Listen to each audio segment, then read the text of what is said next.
actually got a new job, brand new job, and it pays very well. I'm gonna be going back into the same routes that I was doing before, working with electronics, things like that. So I got that job. I start next Monday.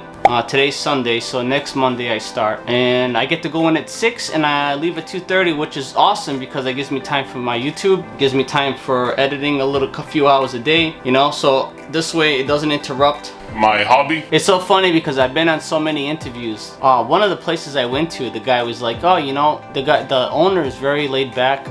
This was a couple weeks ago. He's like, oh, the owner's so laid back. He's like, he comes in with jeans and he gets his hands and stuff. I'm like, oh, that's really good. He goes, you know, he doesn't come in with a suit and tie or, you know, slacks or anything. He goes, oh, we appreciate it. And I'm like, dude, I took a class in how to prepare for interviews, how to set up your resumes. I mean, I took this class like almost 20 years ago, right? I know what you're supposed to do for an interview. You know, you're supposed to come in presentable. You don't just come in with your hair freaking all over the place, burnt, half gray, half yellow, half brown, and God knows what else is stuck in it, smelling like cat shit, or even literally like just stinking, you know? Like, and then like you're supposed to come in with nice shoes, shirt, tie, you know what I mean?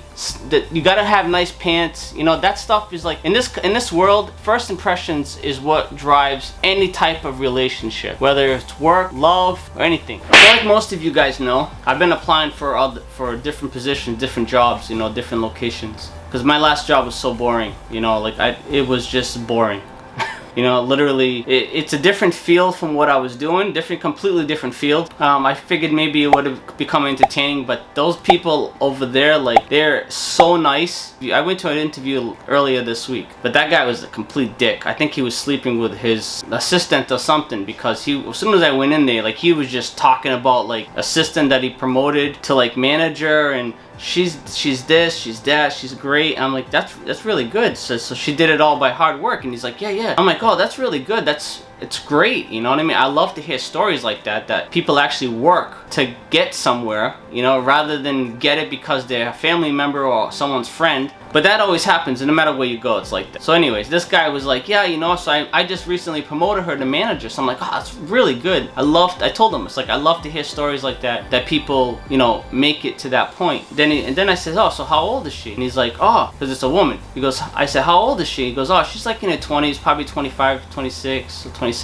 And I'm thinking to myself, it's really young. Then the interview just went horribly wrong. Like, I can't even begin to tell you guys how bad it was so awkward, because when I went in there, I swear to God, I felt like I had no chance. That's just the way it was, right? So I walked in there, the guy, and I gave him my references, you know, of my referrals that I got from people that I've worked with in the past. Because when I left my other job, I reached out and you know, all those people that knew me, how I was, that I didn't kiss ass to try to move anywhere, to try to get my way, they knew me. So I literally got those referrals, I gave them to him, and I started off with my story, you know, this was my blah blah blah, and this started working here, and then I got moved to this department, and then I started doing this. These people, they know, you know, what I can do. You know, I literally just kept talking about, you know, how I got to the point where I am and what I did in my everyday routine. And the guy's like, can I just stop you for a minute? Oh yeah, sure, of course. Let me ask you a question. And I said, okay. He's like,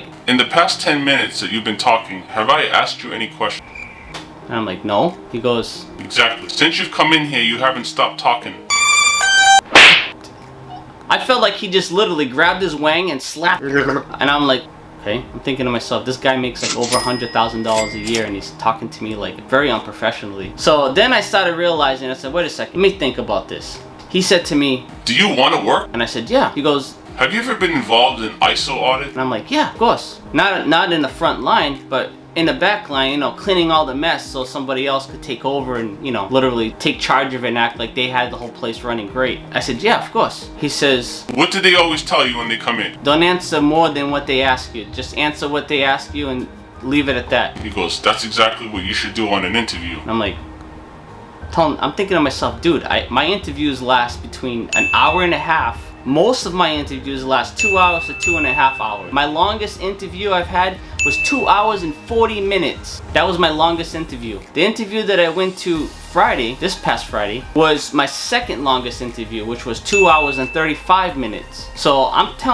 thinking to myself, I'm like, wait a second. Out of all my interviews that I've gone to probably 16 interviews since I left my last job. And out of all my interviews, this was the only one, for some strange reason, it just happens to be a guy with a female 20-something-year-old assistant. And all of a sudden, I come in there with all this experience, beautiful resume, and not to mention referrals. And this guy is like literally just trying to push me out the door. I'm gonna go in there and distract his side piece. I don't think he liked that too much. So that's what I'm thinking. Even if somebody, you know, said something, made up some stories, made me look bad or whatever, which, you know, that's always a possibility. That's just part of, you know, that's just the world is. That's how people play, you know. Things like that doesn't really bother me because I mean, it's just one interview. What the frick do I care? It's not like it was like 10 of them, you know. Because I'll be honest with them. I'll tell them, you know, like I told that guy, I says, well, I'm telling you my experience, you know. I'm not gonna lie to you. He said something to me like, do you know how you're supposed to present yourself? You're supposed to sell yourself at an interview. I says, well, I'm not gonna sit here and lie to you. I'll tell you that right now. It's very strange how a complete stranger can determine the direction of your life, you know, regardless. You know, like they don't know you. You know, you could have a great opportunity there, but it's just strange how a complete stranger that doesn't know you can literally determine your future. It's just so weird. As you guys can see, I talk a lot. I mean, I literally, like, whatever comes out of my brain, I just let it out. You know, I just talk about, I don't care. Anybody doesn't like my videos, it's just as easy as clicking out as it is clicking in. So this guy was just like, I'm like, well, I am trying to sell to you. This is me trying to sell myself. He goes, no, it's not. You're not selling yourself. Telling me things that I don't care about. Because I just want to know what I want to know, and you're telling me more than beyond. I'm just like, I says, I'm not gonna, I told that, you know, then I dialed down the dimmer a little bit more. I've already dialed it down once. Now I'm dialing it down again. So I'm telling the guys, I said, if you want somebody to lie to you, then I'm not the guy for you. I'm not gonna sit here and be somebody else. So then when I come in, when I start working here, I'm a complete different person. Where's the guy I hired? Where's the guy I interviewed, you know? It's like, dude, seriously? The guy was like, you know, I want you to know. He grabs my resume and my references. He's like, I just want you to know, you know, I wish you the best of luck. We are obviously not gonna pursue forward with this. I'm like, yeah, I wish the best of luck for me too. You know, you just go to an interview, sometimes you don't get the job, that's all. The guy literally was like a complete asshole. My whole life, my personality has challenged me in my direction in life, how I make friends, how I work with people, how I interact with people, how I work as a team, how I socialize. My personality is because I don't care who you are. I don't care if you carry 2 wallets. It's good for you. You know, I don't really give a shit. If you buy special toilet paper that when you wipe your ass, it leaves you gold. If you shit gold pellets, that's good. I don't care. It doesn't matter where you're from, what you look like, or how good you think you are better than everybody else. I am not gonna change my personality. I'm not gonna lick nobody's ass to move forward, because that's just the way I am. I wanna do it the right way. And it's so funny like how the world works and how it reacts. I just find it to be absolutely amazing. When you have a feeling, you know, that you want to do something, I think you should do it. If you have what you need to prepare for it, like if you're in The Walking Dead, you ain't gonna go take a hike somewhere where you got no food, no first aid, no bullets, no gun. You know, you want to have something where you can create a sleeping area and have something in case the zombies are coming. So jingling, you know what I mean? You want to have something until you know they're there. You don't just go out and like, I'll survive. Yeah, you're gonna survive on top of some freaking zombies plate. So basically, you gotta be prepared. We were prepared. We strategized everything. You know, 6 to 8 months. It was times very anxious to just skip over all the preparation and then just go for it. You know, but we knew it was time to move on. Thing of society where they mold you into this, you know, this taxable thing. People put that in their head. I thought the same thing.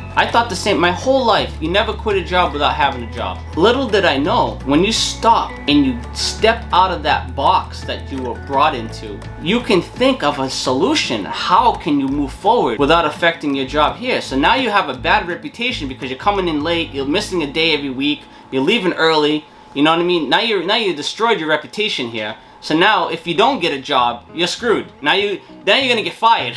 You get fired or laid off, hey, you know what? It's okay. We're allowed to tell you guys without a notice. But you can't just walk out on us. That's messed up. How can I walk out off the job and make sure that it doesn't affect me financially? All right, so this is what I thought. I'm like, okay, so if I don't have no job, I can't pay my mortgage, all right? I can't eat, I can't pay for my daughter's braces. If I have a car payment, I can't pay my car payment. I can't pay the water, I can't pay the sewer. So this is what you do. So now you sit down. This is how you quit your job. You calculate, so let's say you need $2,000 a month to survive. Now you gotta remember, if you wanna live the same way, you're gonna have to save more, meaning more time. If you wanna quit fast, you're gonna have to sacrifice and do what needs to be done to survive. So now you gotta think, I need 6 months worth. You know, it might only take you 3 weeks. It only took me 1 month to find my job after I left. It only took my wife 1 week before she got hired, you know? So like literally, it could only take that long. It could take longer.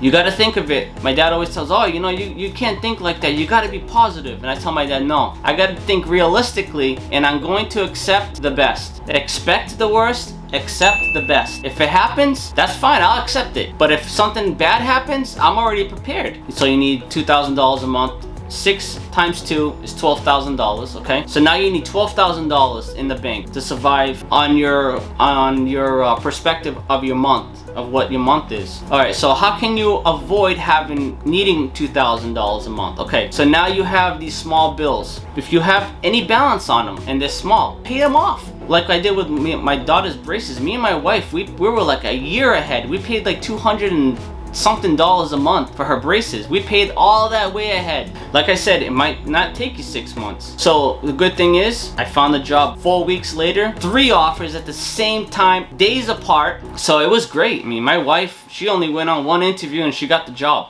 because she's a sweetheart, man. And she knows what she's doing. And the best part is, they pay her more. And a lot of people say that, but usually they're lying. They usually lying, but really, it worked out for the both of us. It was the best decision. I can't say the best. The best decision of my life was making my daughter and marrying my wife, buying this house at an affordable rate. I didn't buy a house based on what the bank told me we could buy a house for, because if that was the case, we would have bought a house and we would have had $2,500 a month payment.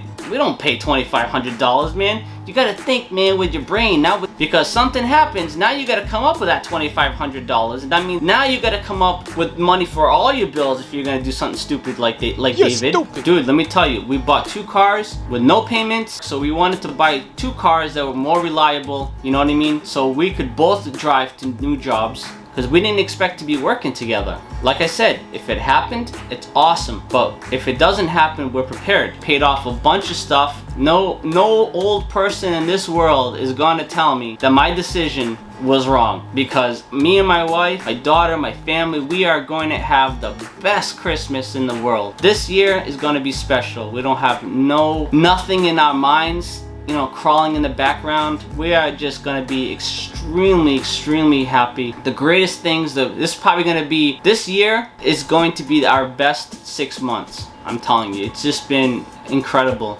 Everything that we have done in the past few months, my life is beautiful. All right, so that's enough talking. I'm running out of breath. Plus, I needed to get a drink or something, some water or some soda. If you are not happy where you are and you feel like you're mentally challenged because of it, if you're feeling constant dread of going to work, if you are getting mistreated at your workplace, if you're getting manipulated, if you're getting sucked into drama, you can quit your job, but you just have to do it smartly. This is a story that I have succeeded from, me and my wife, at the same time. But if you want to leave and you want your brain to fall back into place and to be happy with no drama and no depression or anything like that, you need to remove yourself from the dark environment that you're in. If your life is being dragged down, it's enough chattering. I think I need a coffee. All right, so I want to say thanks to all you guys for watching, listening to me glabbling and flapping and flapping and dapping. Don't be afraid to pursue your dreams. Say I changed it, I hope so. Still rock 2 chains on my neck though. Still sipping on drink, got me moving slow. Still going through my brain like a bullet hole. Like going through the pain I will never show. Still standing in the rain looking for a boat, looking for a